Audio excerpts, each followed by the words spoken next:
नमस्कार दोस्तों, daily GS analysis के इस प्लेटफॉर्म पे आप सभी का स्वागत है। हम लोग यूपी पीसीएस 2023 के लिए आगामी परीक्षा की प्रिपरेशन कर रहे हैं और इसमें अति संभावित प्रश्नों को एक एक करके हम सॉल्व कर रहे हैं। उम्मीद करता हूँ इनमें से कोई ना कोई प्रश्न आपको परीक्षा हॉल में देखने को ज़रूर मिलेगा। सो बिना देर किए आइए आगे के प्रश्नों को हम लोग देख लेते हैं।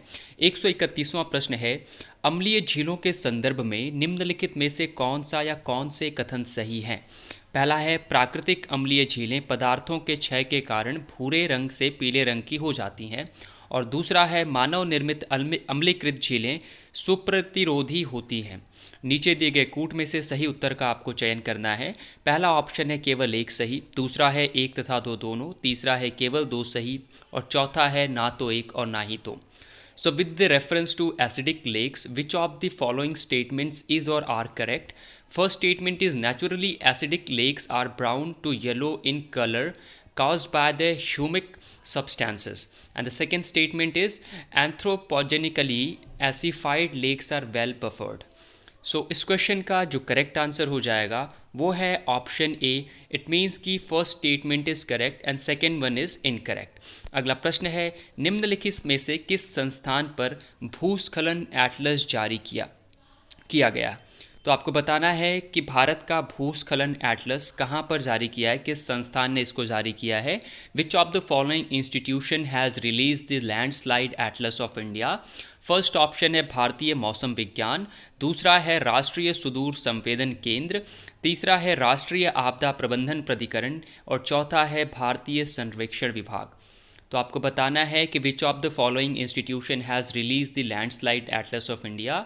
Indian meteorological department, national remote sensing centre, national disaster management authority या सर्वे ऑफ इंडिया। इस क्वेश्चन का जो करेक्ट आंसर हो जाएगा वो है ऑप्शन बी, यानी भारतीय अंतरिक्ष अनुसंधान केंद्र ने इसरो ने सुदूर सर्वेक्षण केंद्र एनएसआरसी राष्ट्रीय सुदूर संवेदन केंद्र के माध्यम से एटलस ऑफ इंडिया जारी किया है। ठीक है। वैज्ञानिकों ने देश का लैंडस्लाइड एटलस बनाने हेतु 17 राज्यों और 2 केंद्र शासित प्रदेशों के 147 जिलों में वर्ष 1958 से वर्ष 2022 के बीच रिकॉर्ड किए गए 80,000 भूस्खलन की घटनाओं के आधार पर जोखिम का आकलन किया।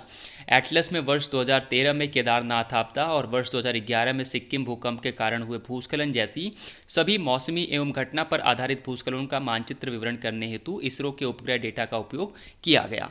आइए अगला प्रश्न देख लेते हैं। निम्नलिखित में से कौन सा धागा कठपुतली का रूप है। सो आपको बताना है कि which of the following are the forms of string puppetry. First है ऑप्शन ए, इसमें जो कथन दिया गया है नीचे आपको इसका कथन में से कूट का सही उत्तर का चयन करना है। पहला है यमपुरी, देन दूसरा है कुंदेई, तीसरा है गोम्बेट्टा और चौथा है रावण छाया। सो आपको बताना है which of the followings are the form of string puppetry. So धागा कठपुतली इनमें से कौन कौन सी है आपको इसमें बताना है। इस क्वेश्चन का जो करेक्ट आंसर हो जाएगा वो है ऑप्शन बी, केवल 2 तथा 3, यानी कुंदेई और गम्बयट्टा ये धागा कठपुतली के रूप हैं। भारत में कठपुतली कला का सबसे पहला संदर्भ पहली या दूसरी शताब्दी ईसा पूर्व के आसपास लिखे गए तमिल ग्रंथ शिल्पाधिकारम में मिलता है। ठीक है जी। कठपुतली थिएटर के लिए थीम अधिकार पारंपरिक थिएटर जैसे महाकाव्यों और किदवंतियों पर आधारित है। आपको पता होना चाहिए कि भारत में जो पाई जाने वाली कठपुतलियाँ हैं इनके कुल मिलाकर के 4 प्रकार हैं। एक है धागा कठपुतली, दूसरी है छाया कठपुतली, तीसरी है छड़ कठपुतली और चौथी है दस्ताना कठपुतली। अब ये कठपुतलियाँ ये अलग अलग राज्यों से संबंधित हैं।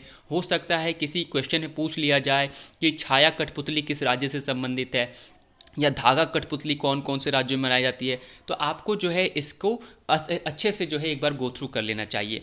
अगला प्रश्न है, संविधान के भाग 3 के बारे में निम्नलिखित में से कौन सा कथन सही नहीं है। सो आपको बताना है कि which of the following statement is about part 3 of the constitution is not correct. First है, अनुच्छेद 23 मानव के दुर्व्यवहार और बलात् श्रम के निषेध से संबंधित है। फर्स्ट क्या है कि article 23 deals with the prohibition of traffic in human beings and forced labour. And second है, किसी भी प्रकार की आपात स्थिति में अनुच्छेद 20 और 21 के तहत अधिकारों को निलंबित नहीं किया जा सकता है। So right under article 20 and 21 can not be suspended under any kind of emergency. And तीसरा है अनुच्छेद 35 मौलिक अधिकारों पर प्रतिबंध के से संबंधित है, जबकि मार्शल लॉ लागू है। सो तीसरा क्या कहता है, article 35 deals with the restriction of fundamental rights while martial law is in force. And चौथा है अनुच्छेद 19 के तहत अधिकार केवल नागरिकों को प्राप्त हैं, विदेशियों को नहीं। तो right under article 19 are available only to the citizens not for the foreigners. So which of the option is not correct, इनमें से कौन सा जो कथन है वह सही नहीं है, आपको बताना है। सो इस क्वेश्चन का जो करेक्ट आंसर हो जाएगा वो है ऑप्शन सी, यानी अनुच्छेद 35 मौलिक अधिकारों पर प्रतिबंध से संबंधित है, जबकि मार्शल लॉ लागू है, जो कि इनकरेक्ट है, यह सही नहीं है। ठीक है जी। आइए अगला प्रश्न देख लेते हैं हम लोग। बनास, काली, सिंध, पार्वती सहायक नदियां हैं। आपको बताना है कि बनास है, काली है, सिंध है और पार्वती है, ये कौन सी नदी की सहायक नदियां हैं।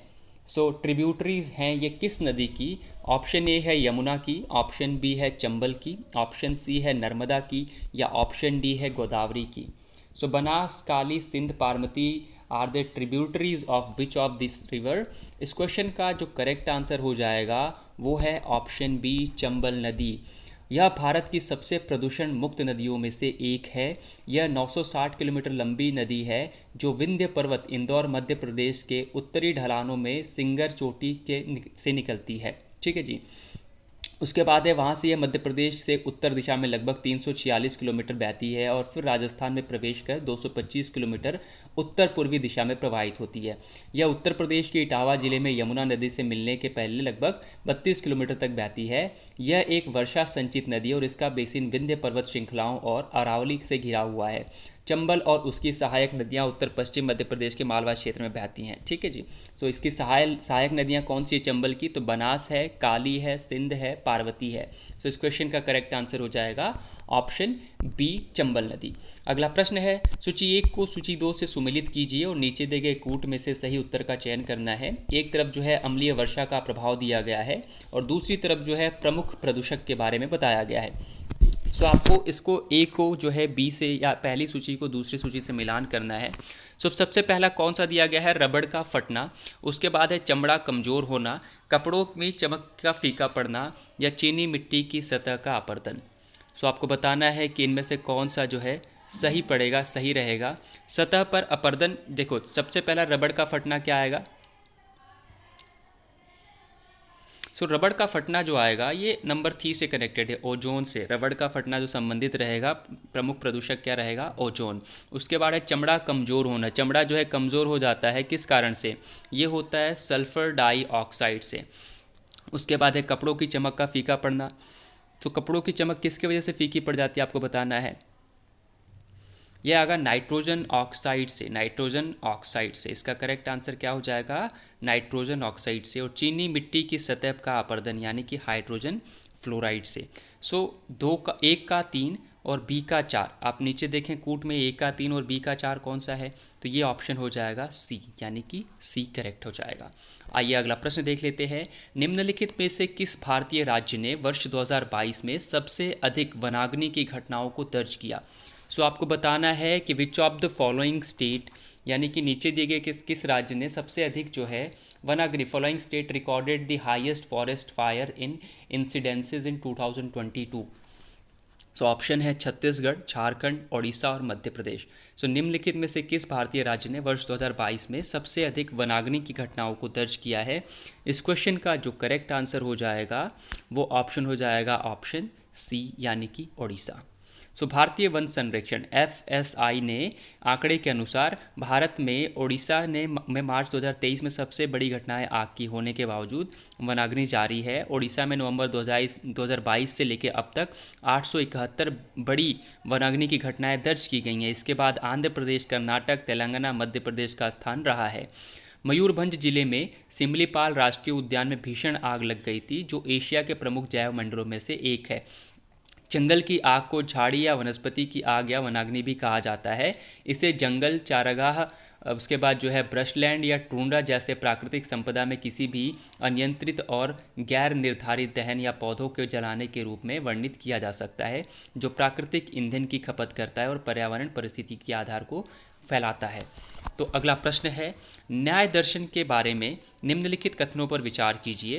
पहला कथन है, वे तार्किक सोच की तकनीक में विश्वास करते हैं।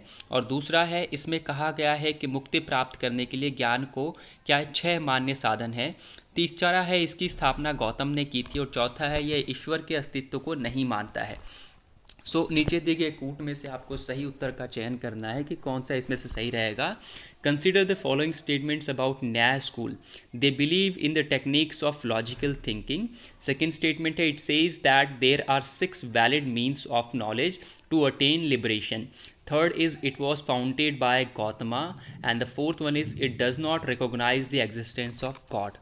So which of this statement is correct? Option A है केवल 1 तथा 2, ऑप्शन बी है 2 तथा 3, ऑप्शन सी है 3 तथा 4 और ऑप्शन डी है 1 तथा 3। इस क्वेश्चन का जो करेक्ट आंसर हो जाएगा वो है ऑप्शन डी 1 तथा 3। तो 1 और 3 दोनों ही सही हैं, यानी कि न्याय दर्शन की जो स्थापना थी वो गौतम ने की थी और वे तार्किक सोच की तकनीक में विश्वास करते थे। विचार के इस विद्यालय की स्थापना गौतम या अक्षपाद ने की थी। तर्क सही सोच और सच्चा ज्ञान प्राप्त करने के साधनों का विश्लेषण के लिए महत्वपूर्ण है। इसके प्रमुख पाठ न्याय सूत्र या श्रेय गौतम को दिया जाता है। न्याय वैशेषिक प्रणाली से संबंध है। यह मानता है कि ज्ञान के 4 माध्यम हैं, अर्थात धारणा यानी कि प्रत्यक्ष, अनुमान, तुलना और मौखिक गवाही शब्द आदि जो है इसके 4 जो है प्रतीक मान्य साधन हैं।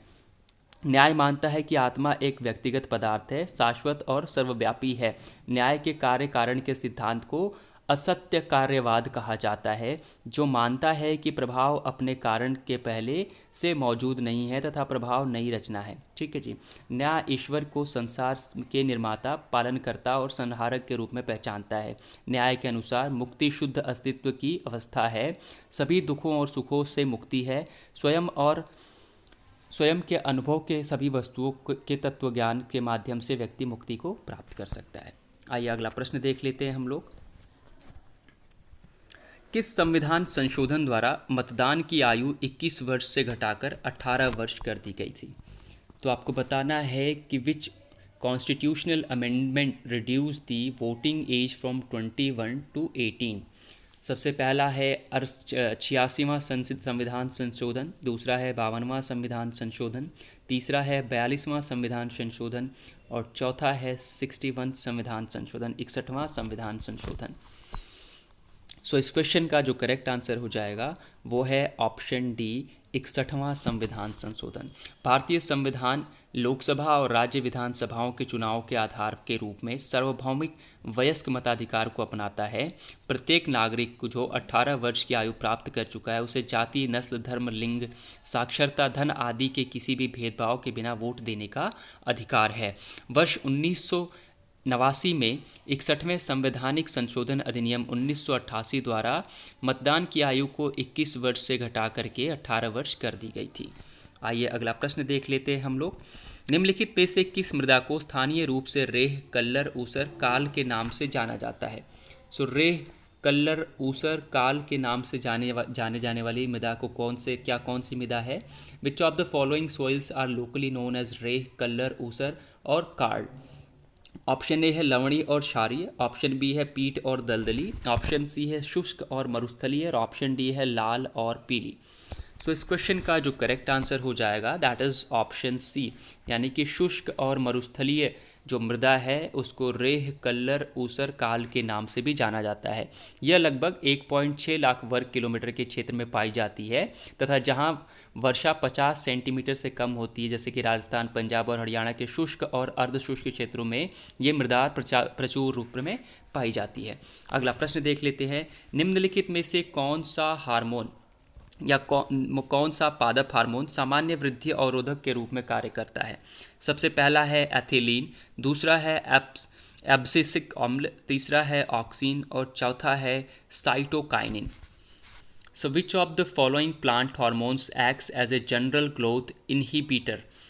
First one is ethylene, second one is abscisic acids, third one is auxin and fourth one is cytokinin. So इस क्वेश्चन का जो करेक्ट आंसर हो जाएगा वो है ऑप्शन बी, यानी कि एब्सिसिक एसिड। पादप हार्मोन या पौधों में विकास नियामक पौधों के बढ़ने और विकसित होने के कई तरीकों को नियंत्रित करते हैं। उदाहरण के लिए जड़ों की वृद्धि, अंकुर और कलियां, फूल आना, फल बनना और पकना, अंकुरण, पत्ती गिरना, कटाव भरना इत्यादि। विभिन्न पादप हार्मोन ऑक्सिन और जिबरेलिन, साइटोकिनिन, एथिलीन और एब्सिक एसिड है, लेकिन पादप हार्मोन में जो है सामान्य वृद्धि अवरोधक के रूप में जो कार्य करता है वो है एब्सिसिक एसिड। ठीक है, अगला प्रश्न है, हाल ही में सागर मंथन डैशबोर्ड किस मंत्रालय द्वारा लॉन्च किया गया है? सो रिसेंटली सागर मंथन dashboard was launch by which of the following ministries? पहला है विज्ञान और प्रौद्योगिकी मंत्रालय, ministry of science and technology द्वारा, या दूसरा है पर्यावरण वन और जलवायु परिवर्तन मंत्रालय, ministry of environment forest and climate change, या तीसरा है इलेक्ट्रॉनिक्स और सूचना प्रौद्योगिकी मंत्रालय, ministry of electronics and information technology, या चौथा है बंदरगाह नौवहन और जलमार्ग मंत्रालय, ministry of port shipping and waterways. So हाल ही में सागर मंथन डैशबोर्ड किस मंत्रालय द्वारा लॉन्च किया गया, आपको बताना है। इस क्वेश्चन का जो करेक्ट आंसर हो जाएगा वो है ऑप्शन डी, यानी कि बंदरगाह नौवहन और जलमार्ग मंत्रालय। बंदरगाह नौवहन और जलमार्ग मंत्रालय ने सागर मंथन डैशबोर्ड लॉन्च किया गया है। यह MOPSW का रियल टाइम प्रदर्शन निगरानी डैशबोर्ड है जो उनकी परियोजनाओं की प्रगति की निगरानी करेगा। डैशबोर्ड डिजिटल इंडिया विजन की दिशा में एक सकारात्मक विकास है। यह परियोजनाओं के समय पर पूरा होने, सूचित निर्णय लेने और उसके बाद वृद्धि और परियोजनाओं की दक्षता का प्रभावशीलता से सुनिश्चित करेगा। यह जोखिम प्रबंधन, संसाधन आवंटन और प्रगति रिपोर्टिंग को भी बढ़ावा देगा। अगला प्रश्न है, निम्नलिखित दो कथन दिए गए हैं, एक को अभिकथन ए तथा दूसरे को कारण आर कहा गया है। पहला अभिकथन है कि फतेहपुर सीकरी के बुलंद दरवाज़ा मुगल सम्राट अकबर द्वारा बनाया गया था। ठीक है, और कारण है यह गुजरात पर उनकी विजय की स्मृति में बनवाया गया था। अब नीचे दिए गए कूट में से आपको सही उत्तर का चयन करना है। पहला है ए तथा आर दोनों सही हैं और आर ए की सही व्याख्या करता है। दूसरा है ए सही है लेकिन आर गलत है। तीसरा है ए तथा आर दोनों सही हैं लेकिन आर ए की सही व्याख्या नहीं है। और चौथा है ए गलत है लेकिन आर सही है। सो इस क्वेश्चन का जो करेक्ट आंसर हो जाएगा वो है ऑप्शन ए, यानी कि ए तथा आर दोनों सही है, आर ए की सही व्याख्या करता है। फतेहपुर सीकरी में बुलंद दरवाज़ा या ऊंचा प्रवेश द्वार वर्ष 1601 में महान मुगल सम्राट अकबर द्वारा बनवाया गया था। अकबर ने गुजरात पर अपनी विजय की याद में बुलंद दरवाज़ा बनवाया था। यह लाल और भव बलुआ पत्थर से बना तथा सफ़ेद और काले संगमरमर की नक्काशी और जड़ाई से सजाया गया है। बुलंद दरवाज़ा के केंद्रीय पहलू पर पहल एक प्रेरणा अकबर की धार्मिक सहिष्णुता और व्यापक मानसिकता का प्रकाश डालती है। अगला प्रश्न देख लेते हैं हम लोग। भारतीय संविधान में संशोधन रिक्त स्थान द्वारा प्रारंभ किया जा सकता है। आपको बताना है कि इंडियन कॉन्स्टिट्यूशन में जो अमेंडमेंट है वो किसके ज़रिए किया जा सकता है। Amendment to the Indian constitution can be initiated by, first option है राज्य विधायिका द्वारा, दूसरा है लोकसभा द्वारा, तीसरा है राष्ट्रपति द्वारा और चौथा है राज्यसभा द्वारा। So it can be done through state legislature, second one is Lok Sabha, third one is President and the fourth one is Rajya Sabha. So which option is correct out of these? So इस question का जो correct answer हो जाएगा that is, आपको बताना है नीचे कूट में से सही उत्तर का चयन करना है, तो इनमें से कौन सा ऑप्शन सही हो जाएगा। इस क्वेश्चन का जो करेक्ट आंसर रहेगा वो है ऑप्शन बी, यानी कि केवल लोकसभा द्वारा या तो फिर राज्यसभा द्वारा। किसी संविधान में संशोधन किसके द्वारा किया जा सकता है, तो लोकसभा द्वारा या राज्यसभा द्वारा। ऑप्शन बी जो है करेक्ट हो जाएगा। संविधान के भाग 20 का अनुच्छेद 368 संविधान एवं इसकी प्रक्रियाओं के संशोधन करने हेतु संसद को शक्तियों से संबंधित है। संसद के किसी भी सदन, राज्यसभा अथवा लोकसभा में विधेयक पेश करके ही संविधान में संशोधन किया जा सकता है, न कि राज्य विधानसभाओं में। विधेयक को मंत्री या निजी सदस्य द्वारा पेश किया जा सकता है। इसके लिए राष्ट्रपति की पूर्व अनुमति की आवश्यकता नहीं है। ठीक है, आइए अगला प्रश्न देख लेते हैं हम लोग। अगला प्रश्न है, निम्नलिखित में से कौन सा लक्षद्वीप की राजधानी है? ऑप्शन ए है बंगाराम, ऑप्शन बी है मिनिकॉय, ऑप्शन सी है कदमत या ऑप्शन डी है Kavaratti. Which of the following is the capital of Lakshadweep? So इस क्वेश्चन का जो करेक्ट आंसर है, बड़ा ही सिंपल सा सरल सा प्रश्न है, वो है कवरत्ती। लक्षद्वीप समूह द्वीप समूह अरब सागर के केरल के तट से लगभग 200 से 300 किलोमीटर दूर 32 वर्ग किलोमीटर के क्षेत्र में स्थित है। ये सभी द्वीप प्रवाल मूल के हैं। इसमें 12 एटॉल, 3 रीफ और 5 जलमग्न किनारे शामिल हैं, जिनमें कुल मिलाकर लगभग 36 द्वीप और टापू हैं। द्वीपों के पूरे समूह को मोटे तौर पर 11 डिग्री चैनल द्वारा विभाजित किया गया है, जिसमें उत्तर में अमीनी द्वीप और दक्षिण में कैनानोर द्वीप है। इसमें से सबसे बड़ा द्वीप मिनिकॉय का क्षेत्रफल केवल 4.5 वर्ग किलोमीटर है। कवरत्ती इस द्वीप समूह की राजधानी है। आइए अगला प्रश्न देख लेते हैं। मानव शरीर में निम्नलिखित प्रक्रियाओं पर विचार कीजिए और इन्हें घटना के क्रम में व्यवस्थित कीजिए। ठीक है, सबसे पहला है बहिक्षेपण, फिर पाचन, फिर स्वांगीकरण, अंतर्ग्रहण और अवशोषण। तो आपको नीचे दिए गए कूट में से सही उत्तर का चयन करना है कि सबसे पहला क्या आएगा, फिर दूसरा, फिर तीसरा और फिर चौथा। ठीक है, सो इसमें सबसे पहला जो आएगा ये होगा अंतर्ग्रहण। ठीक है, उसके बाद जो दूसरा आएगा वो है पाचन। ठीक है, उसके बाद जो तीसरा आएगा वो है अवशोषण, और चौथा आएगा स्वांगीकरण, और पांचवा आएगा बहिक्षेपण। सो अंतर्ग्रहण, उसके बाद जो यह भोजन स्रोत से सेवन से संबंधित संदर्भित है। पाचन जो आएगा दूसरा, यह भोजन को घुलनशील पदार्थ बनाने के लिए छोटे अणुओं में टूटने से संबंधित है।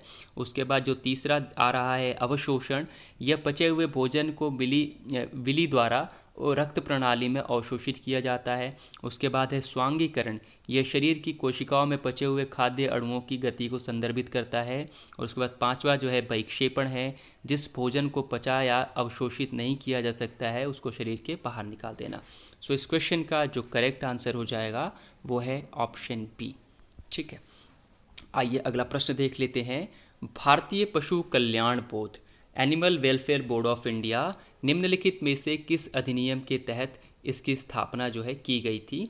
सबसे पहला है पशु क्रूरता निवारण अधिनियम 1960, so prevention of cruelty of to animals act 1960। दूसरा है वन्य जीव संरक्षण अधिनियम 1972, वाइल्ड लाइफ प्रोटेक्शन एक्ट 1972। उसके बाद है वन संरक्षण अधिनियम 1980, फॉरेस्ट कंजर्वेशन एक्ट 1980, या इनमें से कोई नहीं, नन ऑफ दी अबव। इस क्वेश्चन का जो करेक्ट आंसर हो जाएगा वो है ऑप्शन ए, पशु क्रूरता निवारण अधिनियम 1960, prevention of cruelty to animal act 1960। ठीक है, यह पशु कल्याण कानूनों पर एक वैधानिक सलाहकार निकाय है जो देश में पशु कल्याण को बढ़ावा देता है। इसे वर्ष 1962 में पशु क्रूरता निवारण अधिनियम 1960 की धारा 4 के तहत स्थापित किया गया था। इसे एक प्रसिद्ध मानवतावादी रुक्मिणी देवी अरुंडेल के नेतृत्व में शुरू किया गया था। बोर्ड यह सुनिश्चित करता है कि पशु के कल्याण कानूनों का निष्ठापूर्ण पालन किया जाता रहा है तथा साथ ही पशु कल्याण संगठनों को अनुदान प्रदान करता है और भारत सरकार को पशु कल्याण के मुद्दों के ऊपर सलाह भी देता है। अगला प्रश्न है, सिंधु घाटी सभ्यता का विशाल स्नानागार पाया गया? ऑप्शन ए है धौलावीरा में, ऑप्शन बी है लोथल में, ऑप्शन सी है हड़प्पा में, या ऑप्शन डी है मोहनजोदड़ो में। The great bath of Indus valley civilisation is found in Dholavira, Lothal, Harappa और मोहनजोदड़ो। इस क्वेश्चन का जो करेक्ट आंसर हो जाएगा वो है आपका ऑप्शन डी, मोहनजोदड़ो। ठीक है, सिंधु घाटी सभ्यता का विशाल स्नानागार यह एक बड़े परिसर का हिस्सा है जो वर्ष 1920 के दशक में मोहनजोदड़ो की खुदाई के दौरान मिला था। यह ईंटों से निर्मित 897 वर्ग फुट यानी लगभग 83 वर्ग मीटर के बराबर है तथा इसके चारों तरफ के क्षेत्र में 8 फीट यानी 2.5 मीटर गहरा है। इसमें अभी भी कोई रिसाव या दरार नहीं है। सार्वजनिक स्नान स्थान का अस्तित्व इस संस्कृति में अनुष्ठानिक स्नान और सफाई के महत्व को दर्शाता है। तो ये जो विशाल स्नानागार है जो मोहनजोदड़ो में मिला है, ऐसा माना जाता है कि जब राजा या जो रानियां वगैरह हुआ करती थी, जब किसी प्रकार के अनुष्ठान के लिए जाती थी तो इन विशाल स्नानागारों का इस्तेमाल उस अनुष्ठान से पहले नहाने के लिए किया जाता था। आइए अगला प्रश्न देख लेते हैं हम लोग। चार्टर अधिनियम 1853 के संदर्भ में निम्नलिखित कथनों पर विचार कीजिए। पहला कथन है, इसने सिविल सेवकों के चयन और भर्ती के लिए एक खुली प्रतियोगिता प्रणाली की शुरुआत की। दूसरा कथन है, इस अधिनियम ने गवर्नर जनरल की परिषद के विधायी और कार्यकारी दायित्व को विभाजित कर दिया।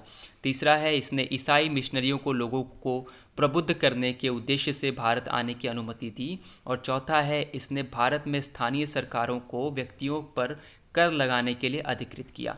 नीचे दिए गए कूट में से आपको सही उत्तर का चयन करना है। फर्स्ट ऑप्शन है ए तथा दो दोनों, दूसरा है 2 तथा 3, तीसरा है 1 तथा 4 और चौथा है 2 तथा 4।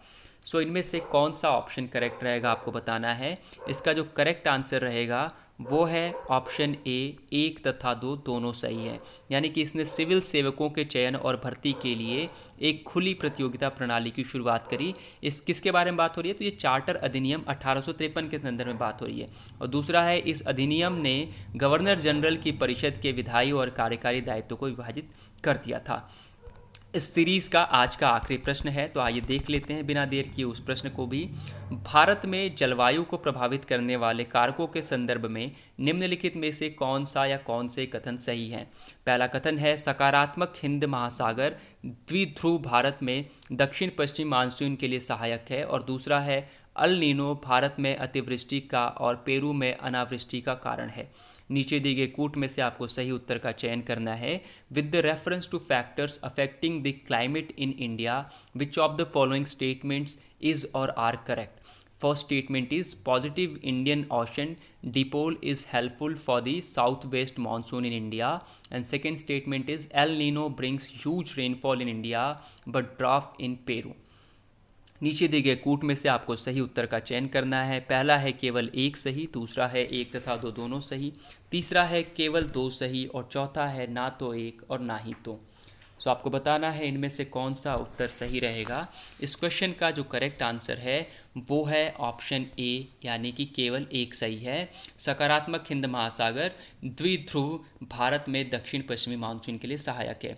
अल नीनो एक गर्म जलधारा है जो पेरू के तट से दूर उष्णकटिबंधीय प्रशांत क्षेत्र में दिखाई देता है। यह ठंडी पेरू धारा का स्थान लेती है। अल नीनो धारा का उद्भव पेरू में अतिवृष्टि और भारत में अनावृष्टि का कारण बनता है। अल नीनो भारतीय उपमहाद्वीप में भूमि और समुद्र के बीच तापमान के अंतर को कम करता है। ला नीना अल नीनो के विपरीत स्थिति है, जहां पेरू में तट पर ठंडी धारा प्रबल होती है, तो भारत में ला नीना चरण के दौरान बेहतर दक्षिणी पश्चिमी मानसून के कारण अच्छी वर्षा होती है। ठीक है जी।